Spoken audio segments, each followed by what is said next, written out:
There are some things that are terribly obvious, yet nearly impossible to prove. The unmatchable greatness of Bruce Willis in 80s pop music, the superiority of Coca-Cola to Pepsi, the absurdity of the hokey pokey and the chicken dance, and last but not least, the existence of free will. Obviously, this being a philosophy lecture, I will concern myself only with the latter of these examples of obvious yet impossible to prove facts about the world. For this, the existence of free will, that is precisely the thing Richard Taylor sets out to prove in his article Libertarianism, Defense of Free Will.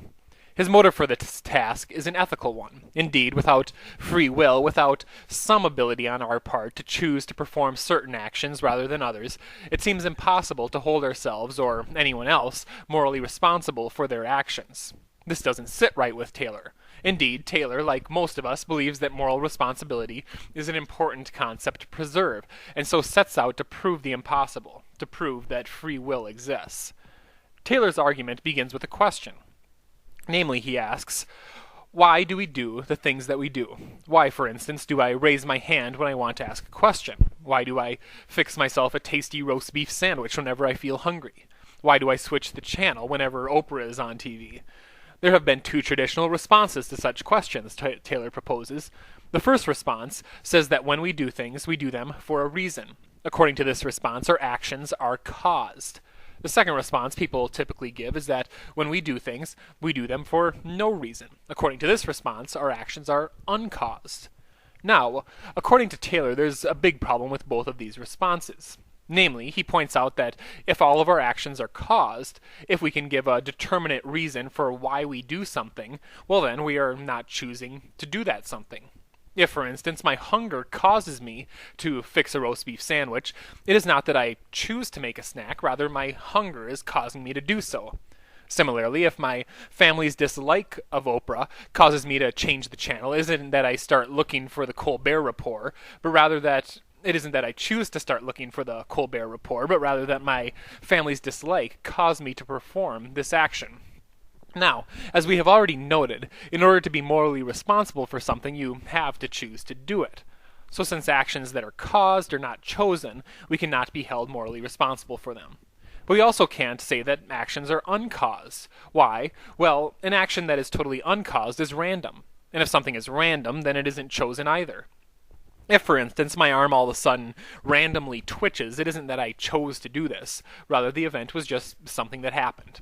Or, for another example, if, for no reason whatsoever, I turn into McDonald's after work today rather than Subway, it's not that I chose to do so. No, insofar as there was no reason for me to do it, my decision here was just a random event in my life, not something that I actively chose to do. But if uncaused actions are not chosen, then we cannot be held responsible for them. So much, then, for both causation and non-causation as a reason for why we do the things that we do. At this point in his argument, like a pirate's captive who has been asked to dig his own grave, Taylor is in what we could call a predicament. Indeed, he has now shown that if our actions are caused, we do not choose to do them, and therefore cannot be held morally responsible for them. However, he has also shown that if our actions are uncaused, we do not choose to do them, therefore cannot be morally responsible for them. How then is Taylor going to succeed at proving that moral responsibility exists? How, in other words, could we possibly imagine an action that we choose to do? For in order to imagine this, we would have to imagine an action that is neither caused nor uncaused. Seems impossible. But of course, Taylor has an answer. His answer, if you haven't guessed it, is free will. Indeed, Taylor claims that actions done with free will are neither caused nor uncaused, but are rather original causes. This explanation, of course, is about as opaque as a cup of eggnog, so let's break down what Taylor means. First, then, an action done with free will is not caused. When I act with free will, in other words, my action is not determined by anything else. For instance, if I freely choose to tell the truth, this choice was not determined by my family's love for truth, my truthful character, or anything else. I simply chose to tell the truth and not tell a lie. Similarly, an action done with free will is not uncaused. An action done with free will, in other words, is not simply a random event. For instance, if I freely choose to tell the truth, this was not a random happening, but rather something that I chose to do because of my beliefs about the world and how to make this world a better place. An action done with free will, however, or so Taylor claims, is an original cause. An action done freely, in other words, is an action that is the very first uncaused cause in a series of effects. For instance, if I freely choose to tell the truth rather than a lie, a new sequence of events becomes possible that would not have been possible had I chosen to tell a lie. So then, concludes Taylor, since actions done with a free will are original causes, free will can preserve the notion of moral responsibility.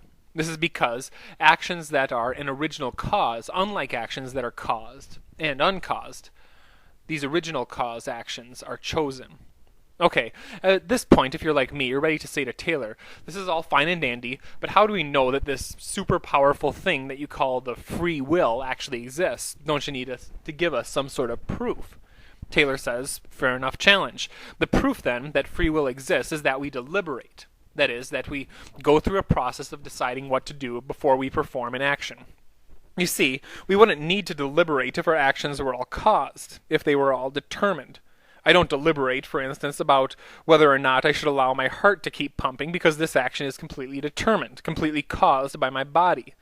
We also wouldn't need to deliberate if our actions were uncaused. We do not, for example, deliberate about when our arm should spasm randomly. The spasm is uncaused, and therefore there is no need for us to deliberate about it. But we do deliberate all the time about our actions. So why would we do this? Well, Taylor suggests, if I could perform an action that was an original cause, it would give me more than a good enough reason to deliberate. Indeed, if I could freely choose between lying and causing one string of effects, or telling the truth and causing a different string of effects, I would definitely deliberate. Therefore, or so Taylor concludes, the existence of deliberation proves the existence of actions that are original causes. This, in turn, proves the existence of a free will. The existence of a free will, in turn, means that we can choose to perform actions rather than other actions, that we can choose some actions over others. Therefore, on Taylor's account, the notion of moral responsibility is preserved. Case closed. But maybe not quite. Indeed, like I mentioned at the beginning of this lecture, free will seems to me to be one of those things that, while obvious, is nearly impossible to prove. And I, for one, am not convinced that Taylor has done the impossible. This is for rather technical reasons, but I'll try to explain them briefly by way of closing today. According to Taylor, free will is a sort of non-material entity that is at the heart of who I am. But the weird thing about this non-material entity is that, according to Taylor, it can originate effects in the material world. This is just plain weird. Indeed, it is really no different than claiming that ghosts are capable of having an effect on the material world, or claiming that true miracles occur every single time I choose to do anything. Now, I'm not denying that this could in fact be the case, but I am questioning whether such an explanation belongs in philosophical discourse.